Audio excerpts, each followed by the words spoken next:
And we're live. Hey guys, welcome back to a standing edition of the Matt Brown Show. I've been requested by my guest today to stand for the entire episode. And he is none other than Vusi Thembekwayo. Thanks for being on the show, brother. Thanks, brother. Appreciate it. We have bells here. Well. We totally have bells. I've now finally lived. You can totally ring that bell. Yeah? Yeah. Mm-hmm.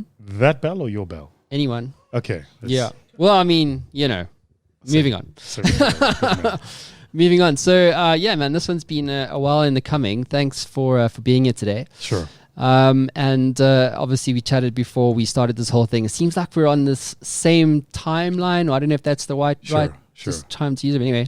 But we can get into all of that, and we could totally get into all of that. But for those of you who have been living in a tree and you don't know who Vusi is, Vusi, why don't you put your story on a billboard for us? Yeah, that's tough, eh? So made my name as a professional speaker, 2-time world champion public speaking. I still hold the world record in the 5-minute format of public speaking. A world record in that format. Yeah. How do they measure that? So there's there are two societies in the world of public speaking. There's the American one, which is more known, Toastmasters. Was started in the 1930s, I think it is. But there's one called the ESU, which is the society I belong to, the English Speaking Union. Was created by the British, actually, as a way to spread the language of English around the world. It's was started in 1883, I think it is. It's the oldest society of speakers in the world. And so I competed in it twice, and every time I competed. But when you go and compete, there are actual judges, and then you get scored. And so what happens is countries have their own competitions. And then when you win the country one, you go to the world championship, and then you meet the people who are the best in the world in that year, and then you compete. And there are different formats. There's the 5-minute format, and then there's the impromptu format. I'm much better now at impromptu than I used to be, but 5 minutes prepared, I'm unbeatable. That's a fact. And he means that. Yeah. When he says that, for those of you who are listening, he just gave me the death stare. No, Just right there. You don't come back at that. Don't ask me about that. That's just fact. And what else are you up to? So I did that, and then I kind of coming from my speaking business, I built a small consulting business, which I sold, exited the consulting business, and for my sins was convinced I could help entrepreneurs. Somebody had told me, 5-6 years ago when I started my VC firm, that I would have learned what I've learned. I probably wouldn't have done it. But then I took 10 million rand of my own money, and I seeded it, and I started my growth fund, which is our VC firm. I'm busy going through a rebrand at the moment. And I was like, I can help entrepreneurs build. I actually tell you where it comes from. So I was invited by a lady called Keeleen, who runs a company called Rapid Blue, and she went and got a license to do Dragon's Den. And so they rang me up, and they were like, we're doing Dragon's Den, and we'd love to have you on the panel. And I was, you and you are. And I was like, you're like, look, I got Duncan from, he's banging on about something called Shark Tank, something with fish. Yeah. So the actual truth, so Peter Jones, who's on the Dragon's Den in the UK, is a good friend of mine. Oh, cool. In fact, at the time, he wasn't a good friend. He and I have a friend in mutual. And so I rang up Darren, and Darren connected me to Peter. And since we've become really good friends, so I rang up Peter, and I was like, look, they've asked me to do this thing. Tell me a bit about it. And he was just very frank. It was like, this is what you should expect. Go and do it. So I went and I did Dragon's Den, and I'll never forget. So I'm sitting on the panel, and the way they shoot the show, by the way, is you go through 2 weeks of shooting. So what you watch over 13 weeks is actually only shot over 2 weeks. The reason, if you watch every season of Dragon's Den, the dragons wear the same clothes, is because what actually happens is they serve you entrepreneur after entrepreneur, right? They come one after the other, but you don't know when the deals are going to happen. So when they edit the show, they've got to do it in such a way that there's at least a deal show. So you wear the same clothes. That way, if there are 5 deals done, and then the next 30 entrepreneurs, there are no deals done, they edit it in such a way that you can at least have one good story every single episode. So anyway, so I'll go and do Dragon's Den, and there were just over 113 entrepreneurs that came. And of the 113 entrepreneurs that came, there were 9 deals that were done. Of those 9 deals that were done, 2 were to Black African people. And I remember afterwards my mind couldn't adjust to it, because I was just like, I looked at the panel, and it was 4 black people, 3 of us Black African, with 1 white person. But when we were investing, we were replicating the very same system where like there's no money going to black entrepreneurs. And then I started thinking, what's the problem? The real problem is, as you know, when you build a business, the business doesn't cut you any favors because of your race. So we do have a race and a gender imbalance. But at the end of the day, profitability doesn't ask, are you black or white? It's either positive or negative. Your debit orders don't go, I'm not debiting because you're black or white, right? So the real challenge I thought was, the issue is that actually most of those entrepreneurs that came to pitch hadn't learned how to speak the language of enterprise. So I can come up with a great idea, but how do I express it? How do I talk about understanding the difference between net and gross margin, knowing what EBITDA is, when am I going to break even? When you explain it to the entrepreneur, they get the concept. So they're not unintelligent. They just don't understand the concept in the language of the investor. That's really the problem. So the minute you start interrogating them and you go, okay, so I like the business, I like the idea. Tell me a bit about your gross margins. And their eyes just glaze over, right? And so what happens is you're denying the person who could access that capital the opportunity to that capital because they don't speak your language. And I was like, this seems like a good problem to solve. Let me do it. So you basically help them speak that language and unlock access to funding / markets. Is that? Well, so it's one of those things where, I don't know if you've ever, I'm sure you've done this, where you start with a problem and like you've defined it. And then the more you research, the bigger the problem becomes because you realize, that's why we have two companies to solve that same problem now.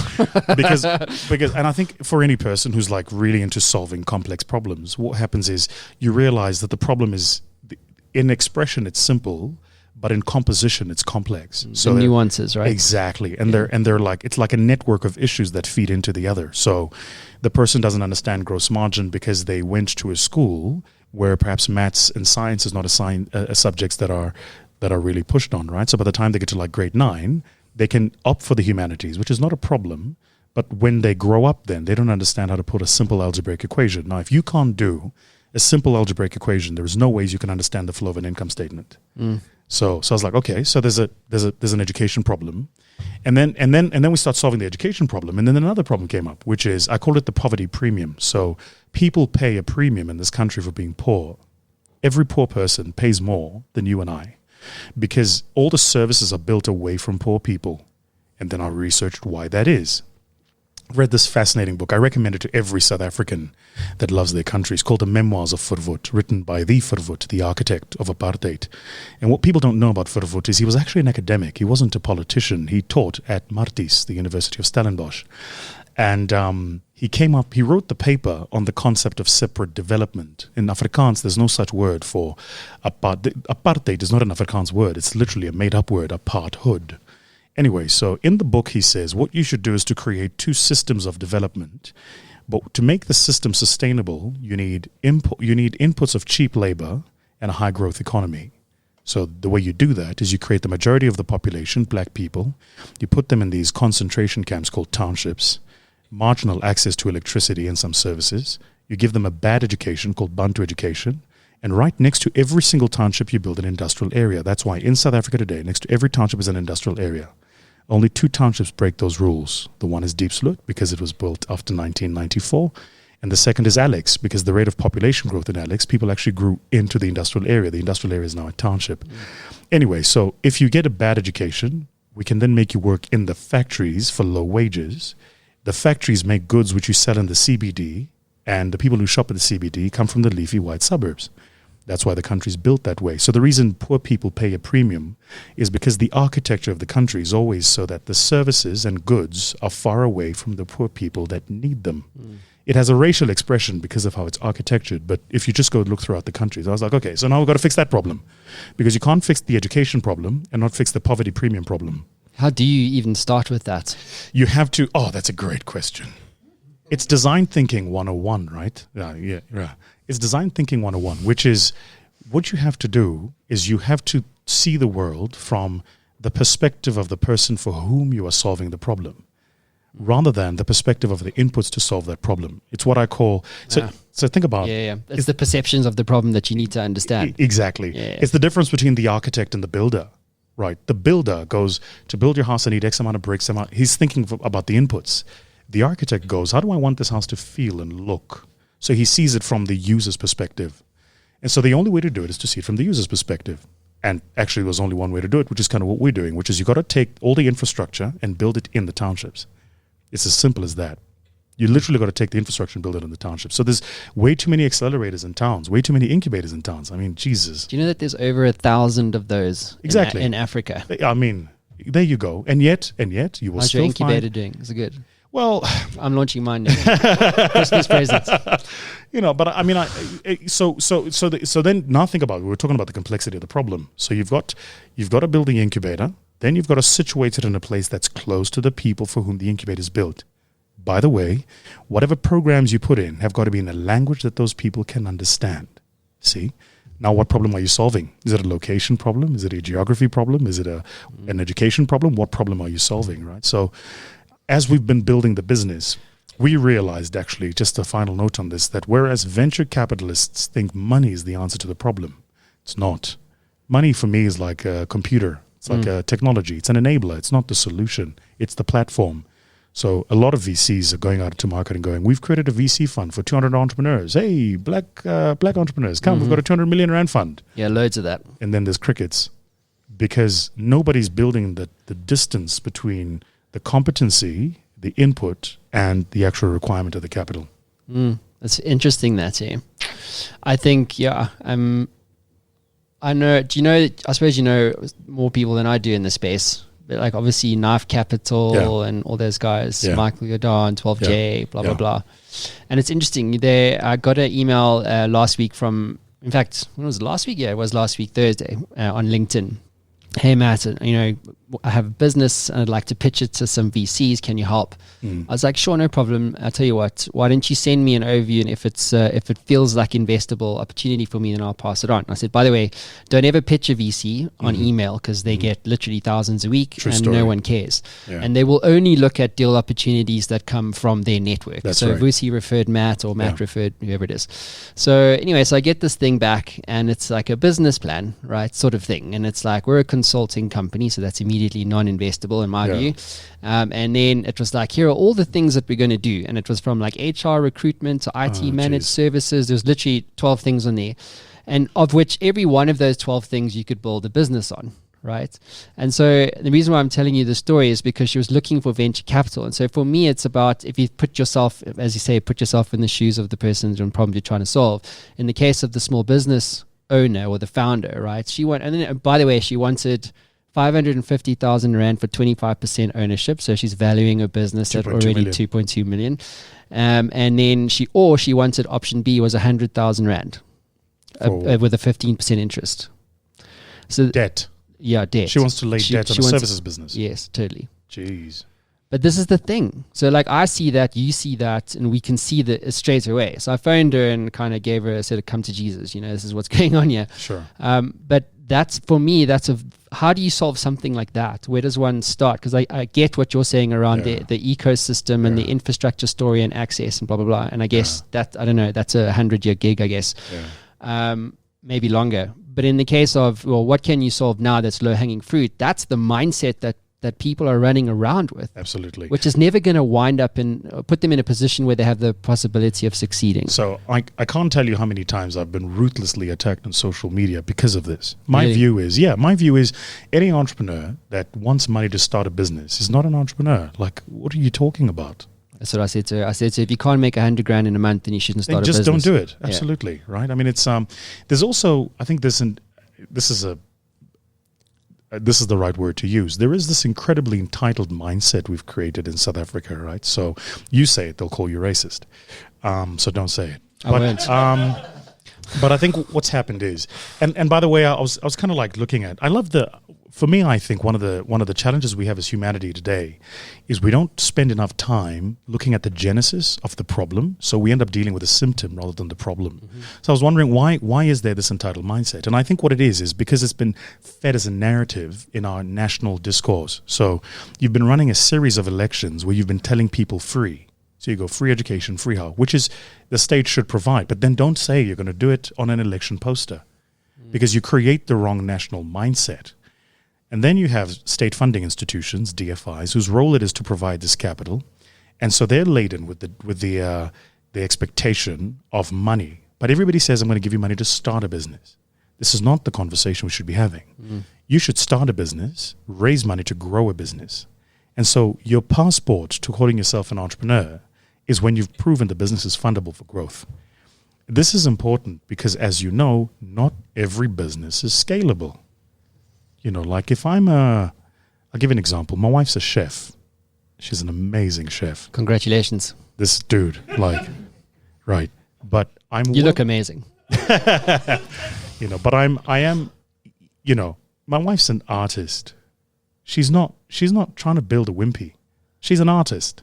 So for her, every single plate, I'll watch her just obsess over where to place the bloody lettuce. And I'm like, but comrade, it's just lettuce. You know, like just put it on the plate, man. The person's going to eat it anyway, right? But for her, it's an art. That's not scalable. It's just not scalable. You can't Gordon Ramsay that. The minute you scale something, you're going to lose a bit of the art and the artistic ability and the nuance, as you know. The creative aspect goes out the window because you now need to run this thing like a sausage factory. This is the difference between, 5-star Michelin star restaurant and McDonald's, you know. But they offer different things. So I think many entrepreneurs just need to try and understand, what are you offering? And it goes back to that conversation about what's the problem that you're solving. And also the problem that you think you're going to solve isn't the one you'll probably wind up with. Oh, I could write a book. That's another one. Oh, I could write a book. It's like, don't even bother. Just go and try and sell something. Oh, man. And then figure it out. I think what it is you recognize, because the other thing is it's the rabbit hole of opportunity, right? So you go, oh, this problem is worth 10 Rand. Oh, but wait, there's a problem just behind it that's worth $50. And so what happens is you now pivot your strategy towards that problem. And when you get to that one, you go, oh no, hold on. I didn't see it, but there's something behind this that's worth $200. And so, you know, I think there is a discipline sometimes to going, this is actually where we're just going to focus our attention and our time. And I tell you, an organization for me that's great at that is IBM. Okay, go ahead. Well, I've been studying IBM since, I don't know, many people don't know, but IBM actually used to make time talkers for the Nazis. What? Yeah. So really? IBM had to pay, there's a word for it. It's not repatriation, but there's a word that you have to pay. Say again? Reparations. That's it. Yeah. And they actually took the hit on their balance sheet. But IBM used to do time talkers for the Nazis, right? So if you think about the business of IBM, they went from doing that into the business of mainframes, then into the business of servers, and now into the business of cloud. And yet all throughout that time, they've been very clear about where in the tech ecosystem they work. That's why you never buy an IBM laptop. That's why they never built an IBM social media. Because even though technology as a sector is huge, they're very clear about where do they stack up and what do they do. Infrastructure, basically. Exactly. And I think a lot of entrepreneurs, we just, you know, you start here and then you're chasing this rabbit hole, and before you know it, you're like, well, how did we get here? Yeah. Well, that's the thing. But there's also, you don't really have the luxury of saying no when you on day one. You know what I mean? It's like you got to make money. Yes. Like my wife's resigning, and it was our 6-year wedding anniversary on Saturday. Good man. Thanks very much. Round of applause. Thank you very much. There we go. Yeah. Thank you. See, one more year, and you get the itch. I know. Can't wait. But seriously, I say so. She's telling me, what should I do? And and she's very smarter than I am, thank God. But very good in different different skills and that kind of thing. And so I said to her, well, your only focus on day one is to make money, and then figure out what you're going to be after that. It's not, I'm going to do this. That's right. And that's how I'm going to make money. That's not the truth. Yeah. But you don't have the luxury of saying no. Yeah. Sometimes you just have to say yes to everything. So what most startups do is I've explained our journey, and we had to say yes to everything just to make cash, you know, and it was a good sacrifice to have, in the sense that, we hired people and we got revenue and we started to actually have a business. Because for me, like, your business doesn't really exist until the day that you hire someone. Yeah. Because then it's not about you, and it's not a freelance business or a lifestyle business, and you're no longer self-employed. Now you're responsible and accountable. Yeah. You know what I mean? Yeah. Well, of course you know what you mean. So on this point about, I think there is, and maybe I don't know how we frame it, but there is something to be said about those early days and chasing every opportunity, because I think sometimes that's how the business actually finds you. Because to your point, often what you start with as the idea. This is why I don't think entrepreneurs should just write business plans. I just don't do it. Just like do the thing. And as you do the other things, there's the one thing you're going to find where you go, this is cool. I like this. So I'll tell you right now, in our VC firm, our biggest revenue line is not something we started to. We didn't know we would do it. We were just like classical venture capital, raise capital, get assets under management, charge a fee of X%. That's not the stuff that's making growing. you money now. Exactly. Yeah. But we had to go through a process of going, oh, there's actually an opportunity here. And now we're looking at that and going, this is going to die out after a little while. And we've kind of trended and looked at where it's going. And so what are we going to replace those revenues with? And what we're doing is we're building internal products in the business that only we can offer to the ecosystem and to the market. That way, we're always hedged against whether or not that business model continues. Yeah, that's the thing. I love that point because it's about future pacing yourself. Yeah. You know, because like, are we going to be a services business, digital kung fu, you know, in 5 years' time? Yeah. What does the space look like then? And I can tell you it's hardly going to be any people involved at all. It's going to be all AI and data and shit like that. So, yeah, and we're kind of future pacing, you know, with Tech Leadway that we launched 4 weeks ago. That is the play around that because we've got so much data. It's like, well, what are we doing with it? And it's like, well, answer's nothing. Well, that's stupid. We should have been a data company, or even though we're only like 12, 18 months old in our current form. But it is certainly about future pacing that view. Yeah. Making sure you're building for that. The difficulty, and I don't know how you're doing it, Matt, but I find that the difficulty is helping the people in the business understand that. So the vision, you mean? Yeah, and also helping them understand that the change is good.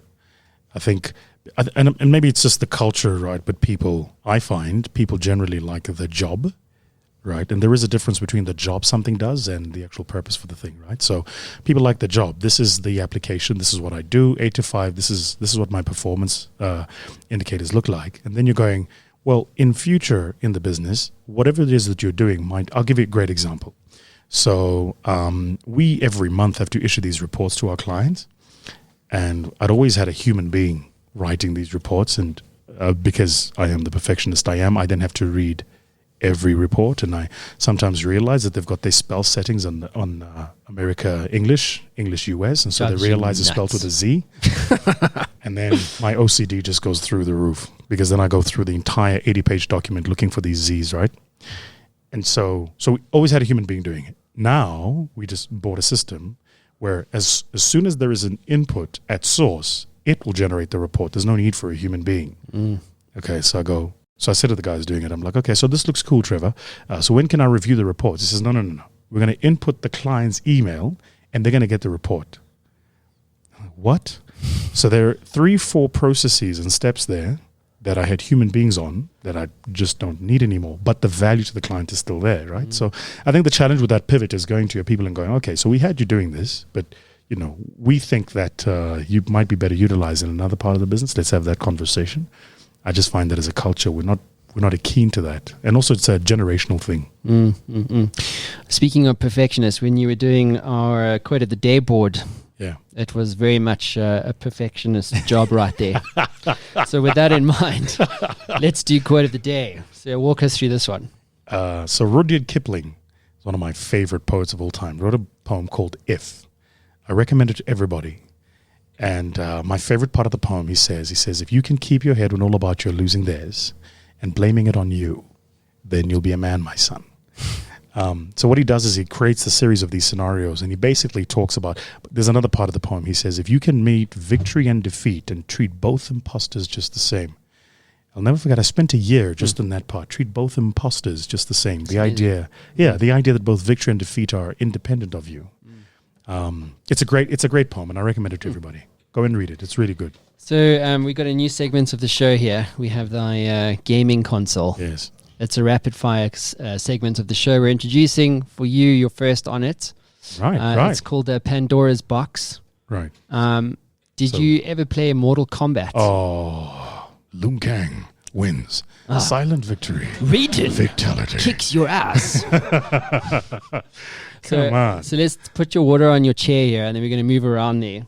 Okay. And we're going to play a game, and I'll ask you some questions. Sure. Can you multitask? Okay, you ready? You can turn your mic around and bring it over this way. Is there an obligation for you to let the guest win? I'm like hyper competitive, so all right, okay. There's just no way that's happening. How many games have you got on this? 1,300 arcade games. Right. It's amazing. Okay, let's It arrived today. I was so thrilled. So who's your favorite player? It depends which version are we playing. Which version would you like? I'm easy. The original one is probably the better one. Okay, so Wow. yeah, it's dope. By the way, if you guys are interested in great Christmas presents for yourselves, and I'm speaking mainly to the guys here, I highly recommend this thing. Where did you find this? Take a lot. For $4,500 or whatever. It's got 1,300 arcade games. Wow. Plugs into your machine and off it goes. Okay, let's do Mortal Kombat 2. Is that good with you? Yeah, let's do it. Okay, here we go. This is going to be fun. You have to answer questions at the same time there, right? Okay. Who are you choosing there? Let's see. Sub-Zero. You guys want to watch me kick Vusi's ass on Mortal Kombat, you have to go to my YouTube channel and subscribe to the ass beating. Did you just take Raiden? Totally. All right. Who are you? No idea. My thing just chose it. Like, really? Yeah. It's fine. Let's do it. I'll kick your ass anyway. Just remember, I'm asking you questions. No pressure, eh? Okay. The Rocker. Oh, yes. Oh, he got nailed, bro. So what's the greatest lesson your father ever taught you? Take your time. Never rush anything and don't worry about what people think of you. What are you shit at in life or in business? Delegating. Delegating? Yeah. Why? Because I think nobody does it better than I do. I suffer from the I-do syndrome. That's a horrible syndrome. Yeah. How do you live with yourself? You're a shit host. You should be letting me win this. What the hell? What?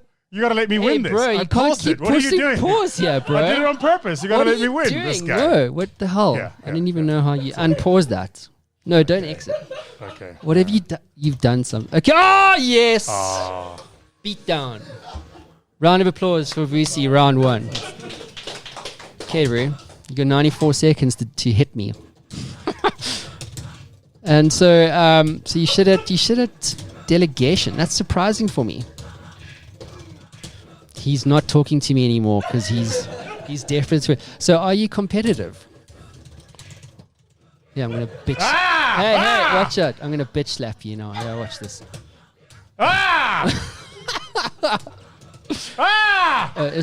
Is it? Don't make me come there. Oh! There I am. No. Where am I now? Oh, damn. There we go. Okay, fine. Woo! Round 3. You breaking a sweat yet? So what are your thoughts on the political landscape of South Africa? I think we're in trouble. What's the solve for entrepreneurial education in South Africa? In one word. Make it simpler. Much simpler. That's 3 words. Yeah. Just break it down. No fancy words. I'm not letting you beat me. Stop doing that! You! Oh, yes. Victory is mine. This was a great interview. Thanks for having me. So how was that for you? Was that good? Would you recommend this as a segment on the show moving forward? I think it's a great segment. I just think you should be a good host and let your guests win. I'm hyper competitive. I see this. No one wins. No one wins. You're just so lucky I didn't choose my player number 1. Yeah, no, exactly. I let you have it. You know, we can always have a rematch after this. You know what I mean? Good. You're more than welcome. We'll just get you to come back the next time someone else is on the show, just like Vusi's taking over. So we have similar trajectories I mentioned at the beginning of the show. You're looking at America. Yeah. Can we talk about it? Yeah, sure. Yeah, cool. So congratulations. All good. New York. Yeah, so I set up my office in New York in Jan this year. So I've kind of been going up and down.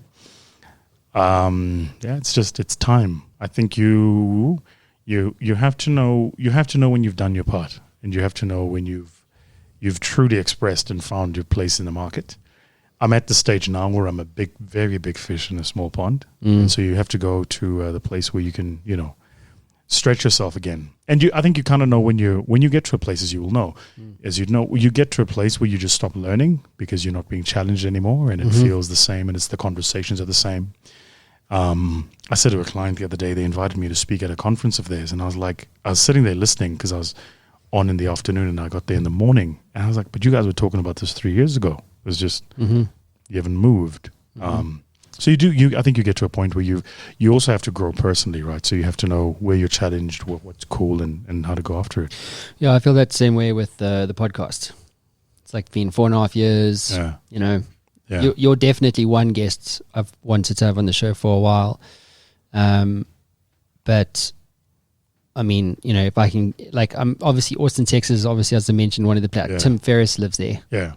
You know, the access to people. And so you don't have to deal with the time difference, and you're some guy in, you know, Joburg. Where's South Africa? Is it where in Africa is it? You know, why do they have white people there? You know, but yeah, it's this access to talent and the stretch thing. Now, that's just the podcast, but yeah. It's interesting how I think, so I was, so I'm busy working on my next book, and this is a sneak preview. And there's a part in the book where I talk about how beliefs shape performance. So, you know, South Africans are terrible at this because we think performance shapes beliefs. So because Bafana is busy losing, we believe that they're terrible, and therefore they perform that way. And maybe what needs to change is not how they perform, but rather what we believe about them. Maybe we're the problem and not the team. Anyway, so to make the point, if you look at the first time a human being ran the 4-minute mile, what happened after that is over the next decade, 28 other human beings did it. So Kipchoge just ran a marathon in less than 2 hours. What's going to happen now? Every single long-distance runner is going to try and go after that. You know, when human beings started summiting Everest, people were like, we want to summit Everest. So beliefs shape performance. It's not the other way around. But somebody has to first believe it, go there and do it. The thing about places like the US, which people are not aware of, is the belief system's there. So by the time you get into that environment, you're performing for the belief system. Whereas in South Africa, it tends to be the other way around. It tends to be, well, first do this thing and show us how amazing it is. Then we'll believe in it. I'll give you an example. So we're busy capital raising, right, for our VC firm. And much easier for me to raise $1 in the US than to raise R1 here. Much, much easier. Fewer meetings and less convincing. That most people go, how's that possible? And by the way, you're solving an African problem. It's actually just because they get it. They're like, there's certain things you don't need to explain to them because they get it, they've seen it, they've lived through it. So if you talk to them about building a unicorn or high growth business, they get it, they've seen it. You know, a lot of them have lived through a generation where there was no Facebook and now there is one, where there was no, iPad and now there is one. So because they've seen these things happen, there's the belief system that it's innately possible. Whereas you could argue different for South Africa. We don't, just quickly on the entrepreneurship conversation, we don't lack talent here. That's not our problem. We don't have a talent problem. And that's the reason why Elon Musk has to leave South Africa to become Elon Musk. It's not because we lack the talent. It's just because the infrastructure and the belief system is wrong. So talk to us about, you're moving to America. I personally am frightened about day one when I get there. Yeah. And I think, and I can only talk for myself, I'd be surprised if, South African entrepreneur moves to America to open up another office or whatever the case is not frightened by it and also excited by it, because the thing is, my mentor is a billionaire, and I said to him, hey man, I got this green card thing and I'm going to America. What should I do? He says, well, go speak to someone else. I don't know what I'm doing. And I was like, that's great. But he said, and he told me poignantly in all seriousness, he said, every South African entrepreneur that's gone to America has seen his ass. Yeah. Like literally all of them. He said, guys who are smarter than you, with more money, bigger teams, better products, got fucked up when they were there. What makes you so special? Yeah.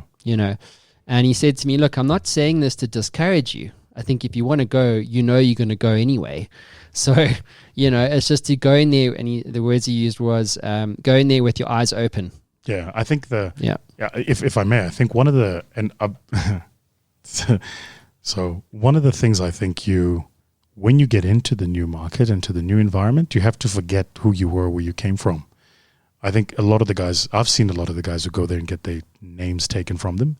It's because they carry the hubris of who they used to be, and then they don't allow themselves to be who they need to be in that space. As a person. Absolutely. This is not about your business or your business model. This is you.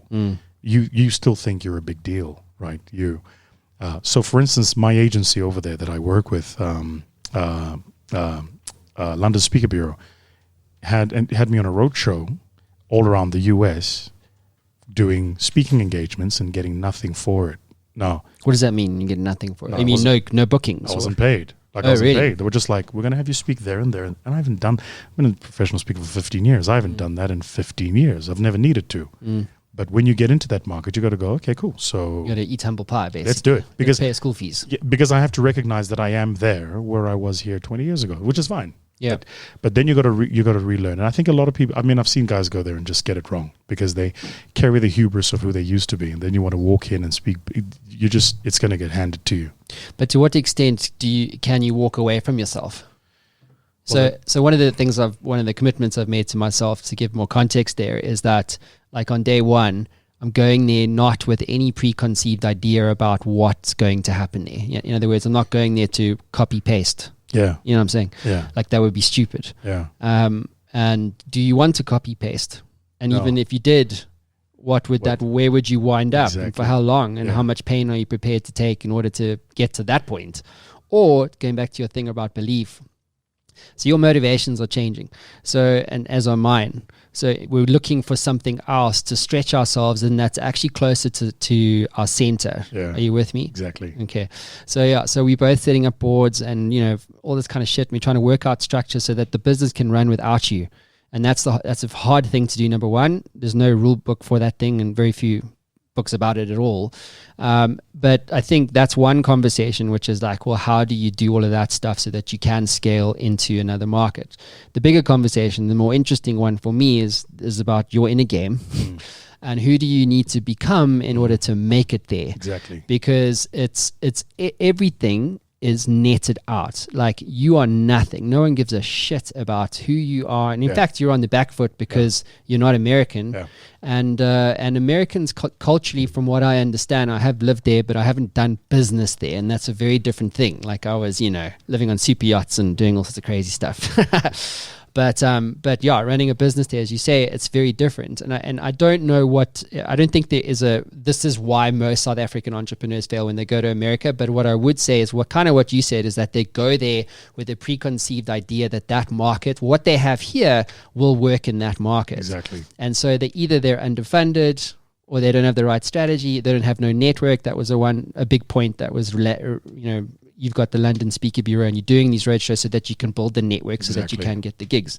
But on day one, you don't have that network. Even if you're part of EO, or Entrepreneurs Organization, like, so what? There's no guarantees in that. So I'm doing a program next year with, they're a leading, what do they call it? Family fund of funds. So these are like really, really wealthy families, top 10 wealthiest families in the world. And they create these like massive donor funds. Some of these funds are bigger than the GDPs of many mid-sized countries.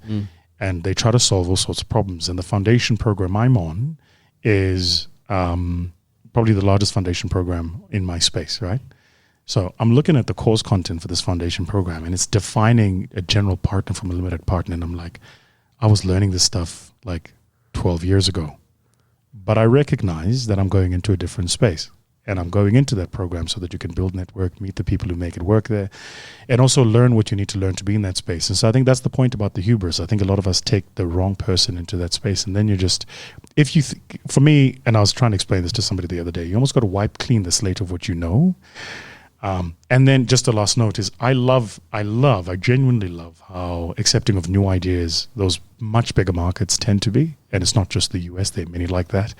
But they tend to be very accepting of new ideas. So one of the very first times I never forget, I did a speaking engagement in the US, and this is maybe 6 years ago, and I absolutely bombed.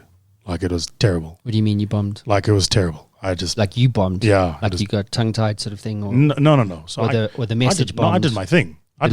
The message bombed? Yeah, they were just like, get this guy off the stage. And the reason was because the format is different there to here. So the format there is present new ideas. The format in South Africa is present well-known, generally accepted ideas. So if you want to be a great speaker in South Africa, you go and read a Malcolm Gladwell book, you reference a bit of Clayton Christensen, you show us a model by, Jeff DeGraw, and executives go, this guy knows his shit. Because he's referencing best practice. In America, if they wanted Malcolm Gladwell, they'd get him. So that's not what they're looking for. They're looking for new ideas, which is very, very different. Sure. It's hard also because it can't be based in the futurist space. Because if you've got nothing interesting to say, become a futurist.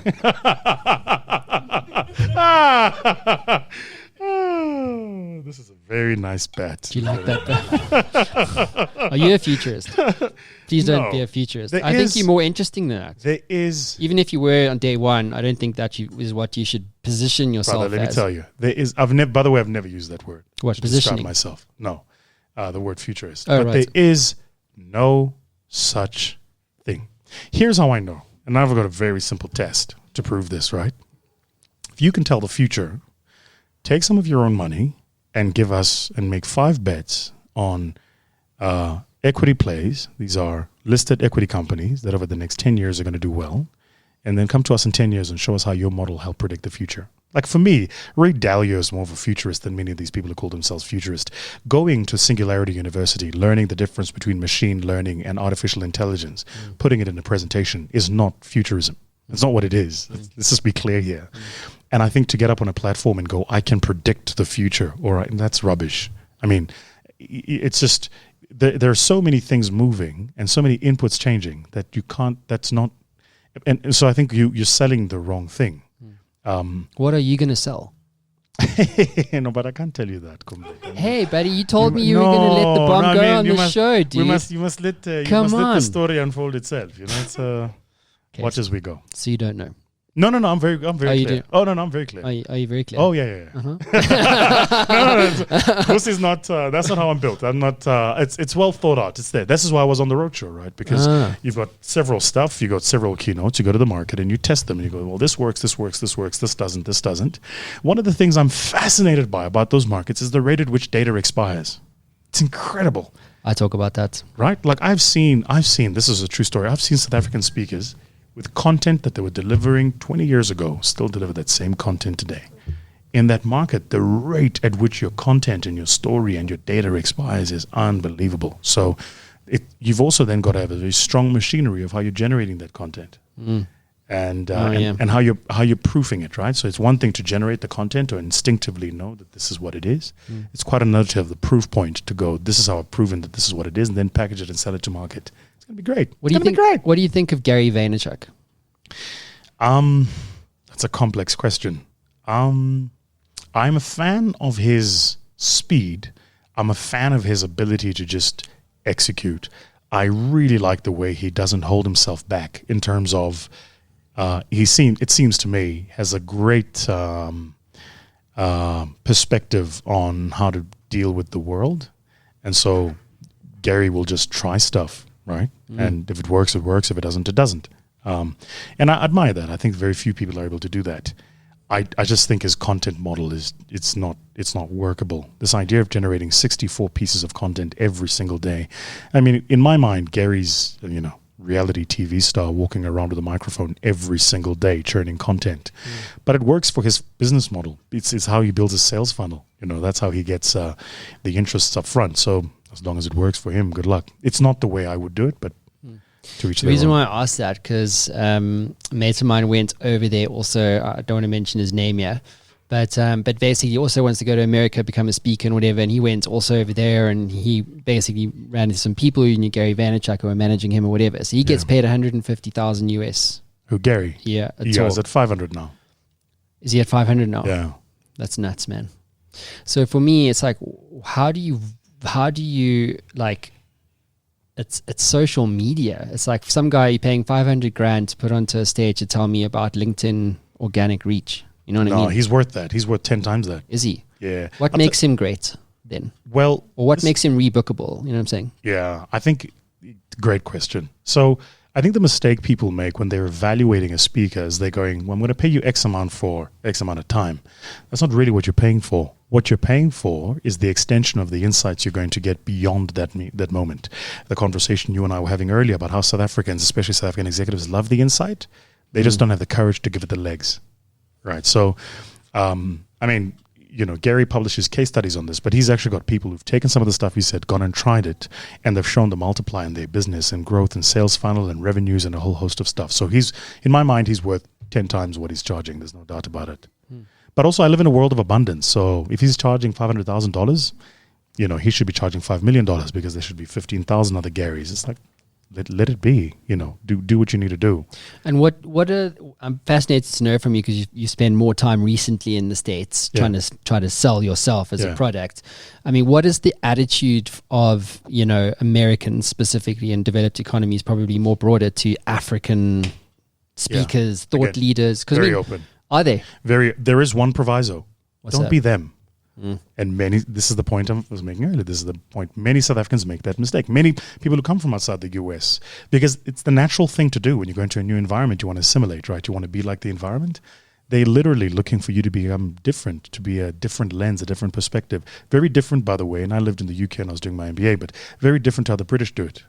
In the British, to be listened to, you got to be one of them. In the US, they're like, actually, we like new ideas and new perspectives. Tell us about how you do it from your part of the world. That's been my experience of it.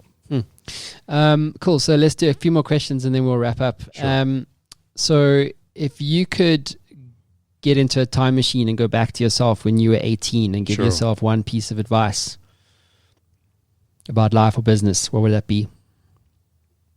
Don't doubt yourself. I took too long.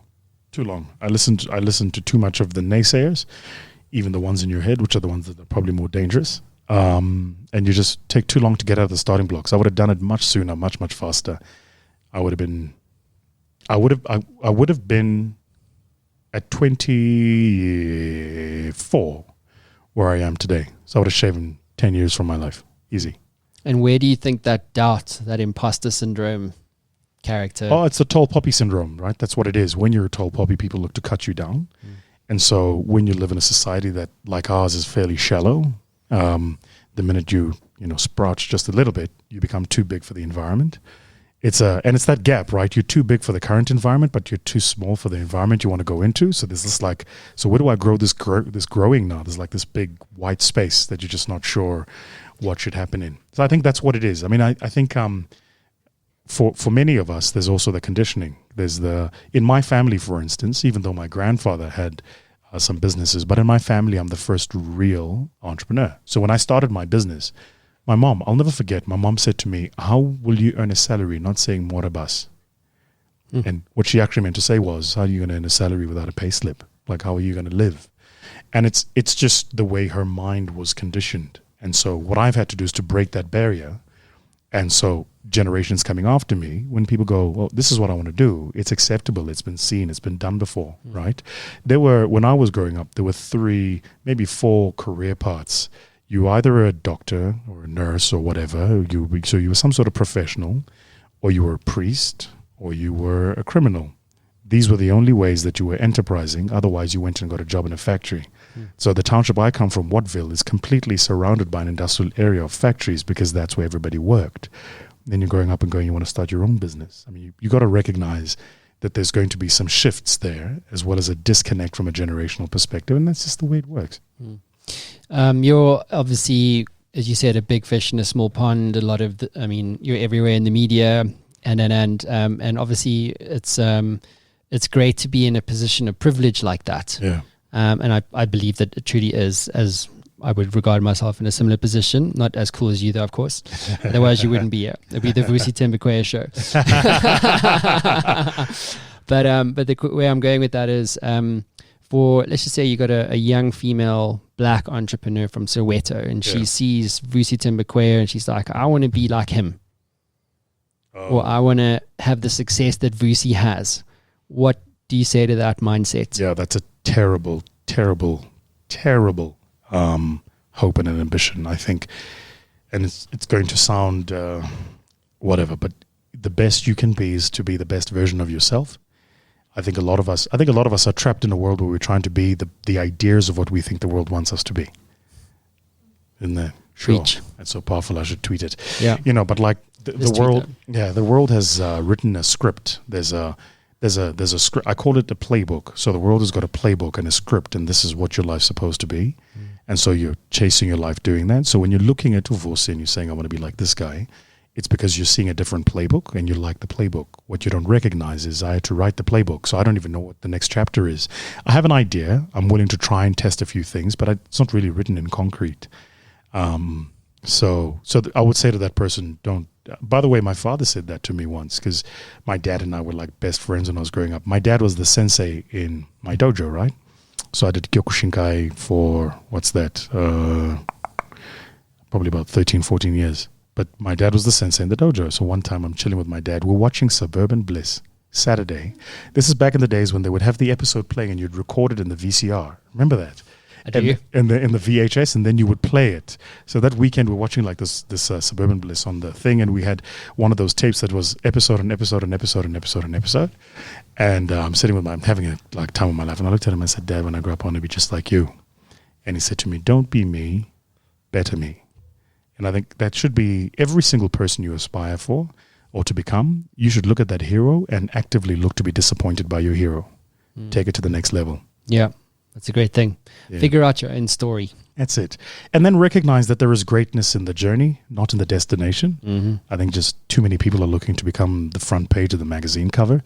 Take it from somebody who's been on a couple of the magazine covers. It's really not. There was a time in my life I was on a magazine cover of a leading business magazine. And I was 9 million rand in debt.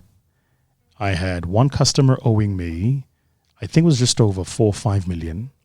I was barely managing to pay my kids' school fees. And I was on the cover. Because this is what people don't get, is there is a difference between asset and cash. So if I look at the balance sheet, I've got all these massive debtors that are supposed to pay me. But that's not what my life reflects. So I think the worst thing you can do is to look at somebody else's life and go, I want to become like that person. They're dealing with issues and demons you do not want to be dealing with. Leave that stuff alone. Yeah, I do a lot of talks to kids in high school about this book, and it's all about that same thing. And I make that exact point around, the character in the story, and I use the analogy of a young boy. Yeah. And then I reveal that it was me, and as I'm landing these things, which I know are true for them, getting them to buy into the story. Yeah. And then I'm like, well, what if I told you this young, broken kid, did all these rad things? What would you say about that? Would that be a remarkable transformation? How many of you see yourself in that story? Yeah. And then, and I talk about in one of the principles about this, Instagram filters and the likes and the fucking fake news and the, all that stuff, and how pointless that is, and that there's no such thing as perfect. There's only imperfect, and that in the role of failure, it's like you have to be fearless, not fearless. There's no such thing. But we're taught and we prescribe to this idea that, as you say, it's the Vusi on the front cover. It's the headlines from 0 to 500 million in exactly 2 years. Right. And that's what I used to piss me off about entrepreneur media specifically. Really piss me off, because it's like, hang on, for every startup found, like, let's just say it's like $10 million raised for whatever the bloody thing is. Yeah. For every one of those, there's hundreds of thousands of crushed dreams. Yeah. And no one's talking about that story. Yeah. No one. And then, by the way, how many times have you had your dreams crushed just to get to where you are? Yeah. So you understand. So, and it's about painting that narrative to them. I love that. I think I really like the way you phrased it around being crushed, right? Because I think actually what happens is, I was always at this thing. I don't know if you had it. I was like, when I get to this level, they're going to see, and then what happened is I got to that level. Well, the first thing what happened is it's not like you land there. It's not like a plane just lands and you're at that level. You wake up one day and you're like, oh, wait a minute. Like I'm here, right? And then when I got there, I realized that at every level, there was a different devil. So it's not like it's not as if you stop having challenges, in fact, quite the contrary. The battles you fight and the ones you win are much smaller than the ones you're going to fight. So the reason you got to fight them is because you got to learn the tenacity of how to fight the bigger ones that are coming, right? So, it's and I think to your point, I like the way you talk about the the Instagram filter. I think I said to there was this young entrepreneur who came to one of my master classes, which are like these free master classes I'll do, and we're talking about Instagram, and I said, the word Instagram is interesting because it says Instagram. The gram is instant, not what's in the picture. Like the pixel is instant, right? And I think, you and I you buy a Ferrari, you go outside and you take a picture of your 488 or whatever, #blessed, Instagram. And people go, that's what I want. What they don't recognize, it's the picture that's instant. but behind it, there was a story of toil, right? Yeah, and failure, and struggle, and all the stuff you mentioned. Exactly. In a doubt. Exactly. You know, stepping out of the shadow of your father. Let me give you an amazing truism. Whoever's posting that picture is hiding something. That's why they're posting it. Mm-hmm. There was a somebody over the weekend at Domkop. People who follow me on Twitter will know that's cool. But there was a Domkop over the weekend who went and posted a picture, like new house, new balcony, whatever, and they posted this thing. And I just looked, and somebody said to me, "You're going to comment," and I just left it alone because I recognize what you're doing. What you're doing is you're masking. There is something happening inside that you're masking. Do you do your own social media? Yeah, I mean, I've got a team that does my social media, but I'm very involved. I check it like all the time. Really? Yeah, because so first, I'm not perfect, and I think that's a part of what makes people appeal is that you have imperfections. But also, I try to be careful of what we're saying and how we're communicating. Because there are parts of my life that you could take and package perfect and it would sell because, you know, it's supported by true legitimate stuff. But that's not all my life is. And then there are parts of my life that are just not up for discussion. So I don't talk private. I don't want to, that's not your business. It's my business. So you do, I think, have to guide your people to help them understand. But as you know, there's the execution and the scale of stuff. I can't be sitting there worrying about what should the font be or, you know, how to write the caption. Yeah, I've taken quite a lot of flack this year on social media. How come? For stuff I didn't post. Yeah. Well, now you're growing, brother. Now you're growing.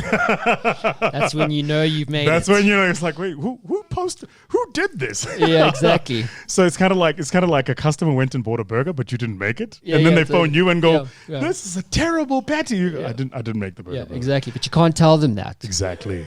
Because for some reason, but you have to defend it. But Matt, that's a great growth problem. You know, it's kind of one of the ways you know you're growing is when you have problems you weren't having before. Do you know what I mean? Yeah. Well, life's one big problem and then you die. Nice. That's my latest thing. I've had, so you had people attack you for, you know, stuff that you didn't post. Mm-hmm. I've had people come after me for stuff that I deleted. What? Yeah, because the team went and posted it and then I saw it and I was like, this is off brand, take it down. And then you delete it. But then what's happened is somebody's gone and seen it. And screen capped it. Well, either screen capped it, downloaded it, or worse, they've shared the link. And somebody else is trying to watch it. And now this thing is not live anymore. They're going, where is X? It's gone. It's just not on brand. So you just take it down. But, you know, as I was talking to you about scaling, so what we're doing now is we're trying to put a quality check process in place. So there'll be a single person who goes, is this on brand? Does it tick these boxes? Okay, cool, it can fly. And that, of course, means there's going to be a slowdown in process. So the bigger you get, the more lethargy builds in. I think it's a trade, right? It's a trade-off. But I can't be raising the amount of capital I'm raising and then have stuff that's kind of reckless or not on brand communicating to market. You got to kind of get the mix right. What do you need help with? I mean, my bank account, I'll give it to you. Great. Two things, actually very simple. So the first thing, three things now that you've asked. The first thing I need help with is we're busy, we're finalizing the final stages of our hub. And I really, really need anybody who can offer any services. So the way the hubs are built in townships. They're completely free for the community to use. The community pays nothing. They cost about 4.5 million rand to 5 million to build the hub. And then we put in an additional 700,000 rand worth of furniture, 300,000 rand worth of computers. They get free Wi-Fi's, boardrooms, the whole lot, right? And we're busy bringing those on stream now. What I need are people who operate in the space that can offer anything. So whether you're a licensed Microsoft service provider or you've got a teaching business or something like that, come and offer your services, because we genuinely want to take those people that I spoke about at the very beginning who don't have access to the education and just expose them to it. The idea behind the hubs is you want to take the infrastructure that's available in our world and bring it over to that world, right? So that's the first thing I need help with. The second thing is I run these masterclasses. They're completely for free. They're really, really cool. And the masterclass are probe-led, not program-led. So we don't start a masterclass with a presentation. We just stand there and people ask questions and we answer. And so anybody who follows the masterclasses, I'd love to get feedback on what do you think works, what doesn't work. et cetera, et cetera. And then I'm constantly looking for people to work with on my books and keynotes. So anyone who's out there that's got a keen eye for new ideas, great at research, that type of stuff, hit me up. Let's chat. How do people get in touch with you? On all my social medias.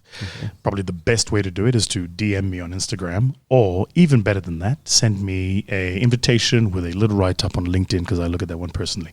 Cool. Nice one. Last question for you. Why do you do what you do? You spoke about America, speaking. Obviously, you got the hub, entrepreneurship, facilitation, development, stuff like this. When you package all that thing together into a nice, this is Vusi Thembekwayo box, why do you do it? My role, so the name Vusi means to bring to life. My father's name was Vusi, and so before my sister, who's older than I, was born, my parents had 2 kids, both passed, and my sister's name is Mbali, which means a rose. My name is Vusi, and my younger brother's name is Muzi. So my father split his name between the 2 of us. My role is just to lift spaces. I elevate. That's all I do. So if I come into an environment and entrepreneurs thinking here, I take him here. If I come into a conference and the conversation is here, I take it here. That's all I do. The instruments are different, obviously, whether it's public speaking, providing capital, mentorship, facilitation, whatever it is. The instruments are different, but I'm just here to leave the world a better place than I found it, genuinely, and I believe that. So we have a Monday morning meeting at the office every day called our XCOM meeting. So all of the companies that we operate, everybody meets, and because it's different companies, we have to cross-communicate. So the XCOM. Smart. It's really cool. I know. And you can ring the bell now. And we end every single meeting with the same statement, and everybody says at the same time, let's go change the world. Genuinely, because we believe it. And we don't think changing the world is changing the axis on which it shifts, but it's just doing one very small thing today that's going to elevate somebody else's perspective, help them see things differently, act differently, be different. We don't get it right all the time, but that's the ambition. Awesome, man. Awesome. Well, look, I will be in America soon with you, my friend. Yeah. And I'll definitely... But you're not closing down the business, right? No. Oh, there you go. So you and I are the same. So you're going to be doing the up and down and... yeah, pretty much, Yeah. So, but definitely keen to follow your journey very closely. All good. And you know what we should do? Yeah. We should do a live show in New York. Yeah, I'm in. I mean, if you pay for it, I'll get the... Dude, I'm minted, bro. I'll tell you what. We'll do the live show in New York. We can use my office in New York to do the live show. No problem. Cool. If you come on the masterclass as a guest. Amazing. Where? Well, we do them all the time, but we've got a couple coming up. We've got one tomorrow at the Global Entrepreneurship Week. We've got one on Thursday. We're doing 2 for Global Entrepreneurship Week. But generally, listen... Anybody who's in these seekers, I've got guys who are so jealous. Our digital agency in Cape Town told us we've now touched 500,000 unique entrepreneurs, both on and offline, using that masterclass. It's like kicking ass and taking names. But the way it's delivered is you don't go there and preach. You go and teach. You go and people ask you questions. And sometimes the answer is, I don't know. And it's literally like Q&A. It's exactly that. It's, hey, Vusi, I've got this problem. So much better. What do I do? Yeah, because... much better. I got to tell you very quick. I know we got to wrap. But here's how I came up with the masterclass. I get like 400 emails a day. But I was like inundated with these emails of entrepreneurs asking what I felt was like very simple, basic stuff. And I was like, but there's all these accelerators in it. What the is the problem? Like something is wrong here. And then I realized that you could actually theme all the questions into like boxes. So you could bunch them into like boxes. Then I thought, but who else has got these problems? And we've got this wonder, this thing called the internet. Why are we not answering these problems and just helping people? And then I got invited to speak at this conference, paid an awful lot of money to do it. And the conference is at Sandton Convention Center, and it's for entrepreneurs. And I look in the room, and all the entrepreneurs are sitting there like, dry lips. They're so hungry for a little bit of capital, some mentorship. The room costs R500,000 to book. You've paid the tech crew another 1.5 million. You've got me and 10 other speakers. But the people for whom we are here are getting speeches and presentations. That's not what they need. So I was like, we got to flip this on its head. So the way the masterclasses are done is there's absolutely no pretense. We don't even provide furniture. Guys come in and sit on the floor. All we do is we put together the masterclass. We live stream it usually on, Periscope? We live stream it on Periscope on Facebook. And all the entrepreneurs come and they're completely for free. And they ask any questions that they want. When's the next one? I'm keen. So we've got one tomorrow, got one on Thursday, but I'll send you the calendar, have a look. And we'd love to see when we can have you. That's amazing. Thank you so much for the privilege of being invited. It's always great to be able to learn all about your inner game. Well, I'm going to have to sign a book for you now. Good man. How many books have you got in you? In me? That's a tough one. Yeah. I don't know. I've got this amazing idea for a book. Let's test. No, I can't. Okay, let's that. do it. Let's test it here. And let me. Fancy crowd's ready. So, guys, listen to this and tell me if this is going to work. This is the idea I've got about the book. Okay, the book is called Black, and here's what I want to do. And I'll tell you how I came up with the story about the book. So, about a month and a half ago, I went to Senegal, and then after Senegal, I went to a place called Gorée Island. And Gorée Island was a port where slave masters would transport slaves from. So they were pulling slaves from all over West Africa, sending them all through all sorts of channels, but basically using the Niger River, as it's actually pronounced the Niger River, to get them to Senegal, and then they'd send them to this place called Gorée Island for 3 months. They'd test them for diseases and a whole host of things. It's a terrible place to go. But on this Gorée Island, there's a door. It's a single door called the Door of No Return. And the reason it's called that is because if the slave went through that door, that was it. They never made their way back home again. Anyway, so I'm at this place, and I thought, I as a person am having this lived world experience. My parents had a different one. Slaves had another, and before them, different. So what I wanted to do, because I was trying to teach African history to my kids, and I didn't know where to start it from, so I thought, I'm going to write a book called Black. And each chapter is going to talk about a lived experience of black people at different times all throughout history.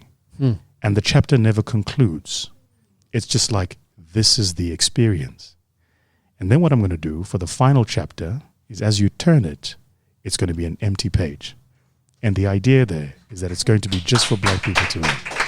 I'm going to ring your bell for you. Comrades, we're together. Hey? Yeah, I think that's rad. See, so that's the stuff I need people to like work with me on. That's very cool. Yeah. That's very cool. I do like it. When's it coming out? You know, the problem is if I commit the date, then we've got to do it, right? Yeah, totally. Well, that's what happened to me. I didn't want to write that thing at all. By the way, how hard was it writing your book? It's like the most difficult thing, right? Torturous. Yeah. Torturous. Yeah. What has to come, as you said. You see, the thing with the Futurist gig, it's like, you know, I can mention books, but I won't. Yeah. But my point is, it's like, if you write about the thing that you think that the world wants to hear about, it's going to flop. And I've had that. In most cases, it will flop. But if it comes from you, it's people resonate with that. Yeah. You know what I mean? Yeah. Also, it's fucking way easier to write. Yes. Yeah, because it just flows, right? It's like you can write that book. Yeah. It comes from inside you. Exactly. Yeah. So even that's totally linked to you. You know what I mean? I got you. Yeah. I don't know why we haven't met sooner, brother, but I'm humbled that you've had me here. Good man. Bro, it's been an absolute privilege, man. Thank you, brother. All the best. Vusi Thembekwayo, everybody. Cheers, guys. Thank you.